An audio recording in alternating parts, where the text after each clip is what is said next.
So ಧರ್ಮಸ್ಥಳದ ವಿಚಾರದಲ್ಲಿ ನಾವು ನೋಡ್ತಾ ಇದ್ವಿ. ಈಗ ಎಲ್ಲ ಹೇಳ್ತಾ ಇದ್ರು ಏನೋ ಒಂದ್ ಕಡೆ ಸ್ಲೋ ಆಗ್ತಾ ಇದೆ SIT ತನಿಖೆ ಅಂತ ಹೇಳ್ತಾ ಇದ್ರು. ಇನ್ನೊಂದ್ ಕಡೆಯಲ್ಲಿ ಹೇಳ್ತಾ ಇದ್ರು ಯಾರೋ ಒಬ್ರು ಪ್ರಭಾವವನ್ನ ಬಳಸ್ತಾ ಇದ್ರು, ದಿಕ್ಕು ತಪ್ಪಿಸುವಂತ ಪ್ರಯತ್ನ ಮಾಡ್ತಾ ಇದ್ರು ಅಂತ. ಇನ್ನೊಂದ್ ಕಡೆಯಲ್ಲಿ ಸ್ಪಾಟ್ ಮಹಜರಿ ಹೋದಂತ ಸಂದರ್ಭದಲ್ಲಿ ಬುರುಡೆ ಮತ್ತೆ ಅಸ್ಥಿ ಪಂಜರ ಎಲ್ಲ ಸಿಕ್ತು, ಮೂಳೆಗಳು ಸಿಕ್ತು ಅಂತ ಹೇಳಿದ್ರು. ಅದ್ರ ಜಾಡು ಈಗ ಪತ್ತೆ ಹಚ್ಚಬೇಕಾಗತ್ತೆ, ಅದಕ್ಕೆ ಅರಣ್ಯ ಇಲಾಖೆಯವರ ಅನುಮತಿ ಬೇಕಾಗತ್ತೆ, ಅಲ್ಲಿರುವಂತಹ ತಹಶೀಲ್ದಾರ್ ಅನುಮತಿ ಬೇಕಾಗತ್ತೆ. ಅವ್ರನ್ನೆಲ್ಲ ಕರ್ಕೊಂಡು ಹೋಗಿ ಬುರುಡೆ ವಿಚಾರದಲ್ಲಿ ಈಗ ತನಿಖೆ ಮತ್ತಷ್ಟು ಪ್ರಗತಿ ಹಂತದಲ್ಲಿ ಇದೆ ಅಂತ ಗೊತ್ತಾಗ್ತಾ ಇದೆ. ಧರ್ಮಸ್ಥಳ ಬುರುಡೆ ಪ್ರಕರಣಕ್ಕೆ ದಿನಕ್ಕೊಂದು ಟ್ವಿಸ್ಟ್. ಇದು ಬಂಗ್ಲೆಗುಡ್ಡದ ಮರಗಳ ಸರ್ವೆಯನ್ನ ಕೈಬಿಟ್ಟ SIT. ಬಂಗ್ಲೆಗುಡ್ಡ ರಹಸ್ಯ ಮತ್ತೆ ಬುರುಡೆ ಬೇಟೆ. ಎಲ್ಲರ ಚಿತ್ತ ಈಗ ಬಂಗ್ಲೆಗುಡ್ಡದ ಕಾಡಿನತ್ತ ನೆಟ್ಟಿದೆ. ಹಾಗಾದ್ರೆ ಮತ್ತೆ ಶುರುವಾಗುತ್ತಾ ಅಗಿಯೋ ಕಾರ್ಯ? ಇಂದು ಬುರುಡೆ ಮ್ಯಾನ್ ಚಿನ್ನಯ್ಯನ ಬೇಲ್ ಭವಿಷ್ಯ ಕೂಡ ಇವತ್ತು ನಿರ್ಧಾರ ಆಗುತ್ತೆ. ಕುಡಿದು ತೇಲಾಡಿದ ಯೂಟ್ಯೂಬರ್ ಸುಮಂತ್ ಕುಡ್ಕೊಂಡು ತೇಲಾಡ್ತಿದ್ದಾನೆ. ಆ ಕುಡ್ಕೊಂಡು ಯಾರ್ಯಾರಿಗೋ ಫೋನ್ ಮಾಡ್ಕೊಂಡು ಬಿಲ್ಡಪ್ ಅನ್ನ ಕೊಡ್ತಾ ಇದ್ದಾನೆ. ಇವಾಗೆಲ್ಲ ಬಿಲ್ಡಪ್ ನೀರಲ್ಲಿ ಹೋಮ ಆಗ್ಬಿಟ್ಟಿದೆ. ಬಂಗ್ಲೆಗುಡ್ಡದ ರಹಸ್ಯ ಇದು. ಮತ್ತೆ ಬುರುಡೆ ಬೇಟೆಗೆ ಈಗ SIT ಮುಂದಾಗಿದೆ. ಈಗ ಮರಗಳ ಸರ್ವೆ ಮಾಡೋಣ ಅಂತ ಹೇಳ್ಕೊಂಡು ಹೋಗಿದೆ. ಯಾಕಂತ ಹೇಳಿದ್ರೆ ಚಿನ್ನಯ್ಯ ಒಂದು ಹೇಳಿಕೆಯನ್ನು ಕೊಟ್ಟಿದ್ದಾನೆ, ನಾನು ಒಂದು 10-15 ವರ್ಷದ ಹಿಂದೆ ಬಂದು ಹೂತಾಕಿದ್ದು ಹಾಗೆ ಹೀಗೆ ಅಂತ.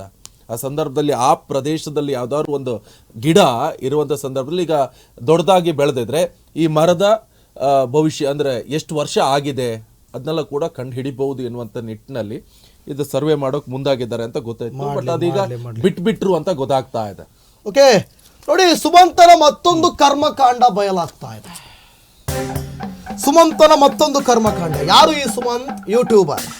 ಹಲವರ ಮೇಲೆ ಅಪವಾದ ಮಾಡಿದ್ದ ಸುಮಂತ್, ಕುಡಿದು ತೇಲಾಡಿದ ಯೂಟ್ಯೂಬರ್ ಸುಮಂತ್. ಅವಾಚ್ಯ ಶಬ್ದಗಳ ಆಡಿಯೋ ವೈರಲ್ ಆಯ್ತು, ಕೊಲೆ ಬೆದರಿಕೆ ಹಾಕಿದ ಆಡಿಯೋ ವೈರಲ್ ಆಯ್ತು. ಈಗ ಕುಡಿದು ಟೈಟ್ ಆಗಿ ಬಿದ್ದ ವಿಡಿಯೋ ವೈರಲ್. ತಂದಿಟ್ಟು ತಮಾಷೆ ನೋಡೋದೇ ಇವನ ಕೆಲಸನಾ? ಅವಾಚ್ಯ ಶಬ್ದಗಳ ಆಡಿಯೋ ಸಿಕ್ಕಾಬಟ್ಟೆ ವೈರಲ್ ಆಗ್ತಾ ಇದೆ. ಕೊಲೆ ಬೆದರಿಕೆ ಹಾಕಿದ ಆಡಿಯೋ ವೈರಲ್ ಆಯ್ತು. ಈಗ ಕುಡಿದು ಟೈಟ್ ಆಗಿ ಬಿದ್ದ ವಿಡಿಯೋ ವೈರಲ್ ಆಗ್ತಾ ಇದೆ. ಇವರೆಲ್ಲ ಸಮಾಜಕ್ಕೆ ಮಾದರಿನಾ? ಇವರೆಲ್ಲ ಯೂಟ್ಯೂಬ್ ನಡೆಸ್ತಾರ? ಒಂದಷ್ಟು ಯೂಟ್ಯೂಬರ್ಗಳ ಮಾನ ಮರ್ಯಾದೆಯನ್ನ ಹೀನಾಯವಾಗಿ ತೆಗೆದುಬಿಟ್ಟಿದ್ದಾರೆ. ಚರ್ಚೆ ಮಾಡೋಣ. ಅದಕ್ಕಿಂತ ಮುಂಚಿತವಾಗಿ ಆ ವಿಡಿಯೋ ಪೂರ್ತಿ ಪ್ಲೇ ಮಾಡಿ.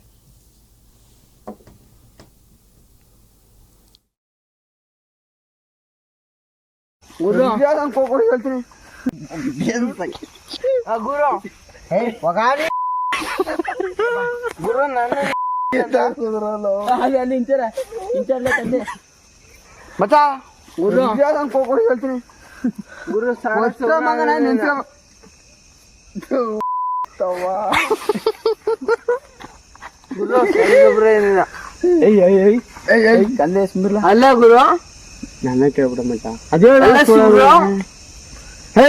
ಸುಮ್ಮಿರ್ಲಾಕ ನೀನು ಬೇಡ.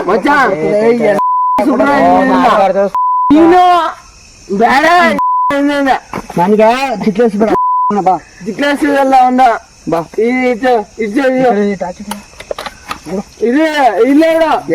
ಯಾರಿಗಾರ ಅಲ್ಲಿ ನೀರ್ ಹಾಕ್ಬಿಡಕ ಬಿಡತ್ತವ.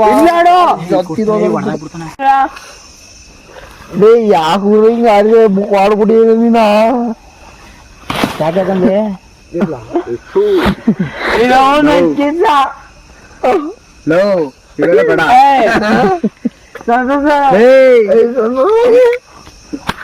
ನನಗೆ ತಿಕ್ಲೇಸ್ ಬೇಡ.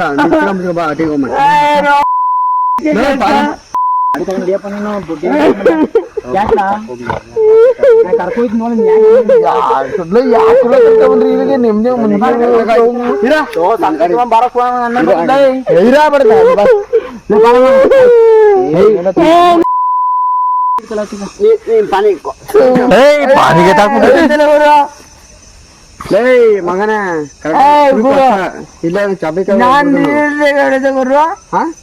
ನಿಮ್ಮ ಅಮ್ಮನ ಹೆಂಗ್ ಹೊಡ್ರು ಗೊತ್ತಾರ? ನಿಮ್ಮ ಅಮ್ಮನ ಹೆಂಗ್ ಹೊಡೆದ್ರು ಗೊತ್ತವ್ರು? ಯಾರು ಇರೋ ಅದಕ್ಕಿಂತ ಹಿಂಗೆ ತುಳ್ಬಿಡ್ತೀನಿ. ನೀನೇನ್ ಕೇಳಿದೆ ಗುರು?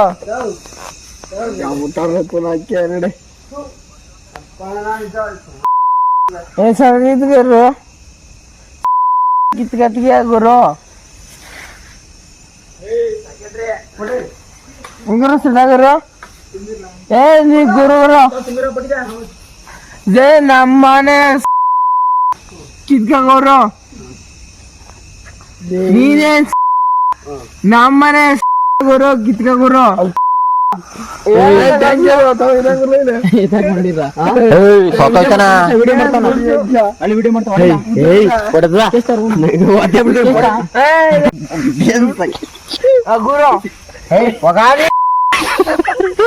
ಗುರು ನನ್ನ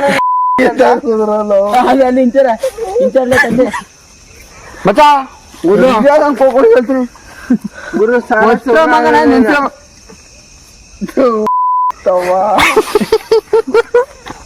ಗುರು ಅಲ್ಲ ಗುರು ನನ್ನ ಕೇಳ್ಬಿಡ ಮಚ್ಚ ಅದೇ ಸುಮ್ಮಿರ್ಲಾಕ ಗೊತ್ತೇ ಬಿಡ್ತೀನಿ ಮಚ್ಚ ನೀನು ಬೇಡ ನನ್ಗ ಚಿಕ್ಲೇಸ್ ಬೇಡ ಬಾ ಚಿಕ್ಲೇಸ್ ಎಲ್ಲ ಒಂದ ಬಾ ಇದು ಇಲ್ಲ ಯಾರ್ಗಾರಲ್ಲಿ ನೀರ್ ಹಾಕ್ಬಿಡಕ ಬಿಡತ್ತವ ಯಾಕೆ ಹಿಂಗ ಯಾರಿಗೆ ಮಾಡ್ಬಿಡಿ ನೀನ ಯಾಕಂದ್ರೆ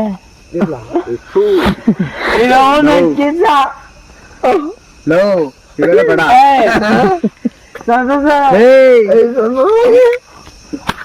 ನನಗೆ ತಿಕ್ಲೇಸ್ ಬೇಡ ಬಾ ಅಟಿಗೆ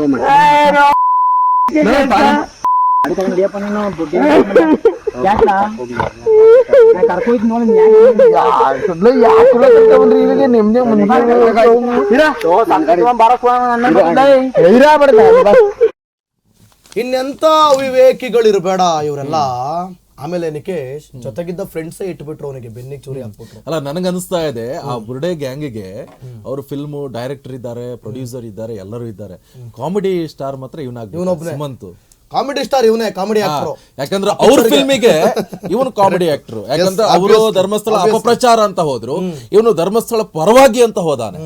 ಅವ್ರ ಫಿಲ್ಮಿಗೆ ಇವನು ಕಾಮಿಡಿ ಗೆಸ್ಟ್ ರೋಲ್ ಅಲ್ಲಿ ಕಾಮಿಡಿ ಆಕ್ಟರ್ ಆಗಿ ಹೋಗಿದ್ದಾನೆ. ಇರ್ಲಿ ಏನಾಗುತ್ತೆ ಅಂತ ನೋಡೋಣ.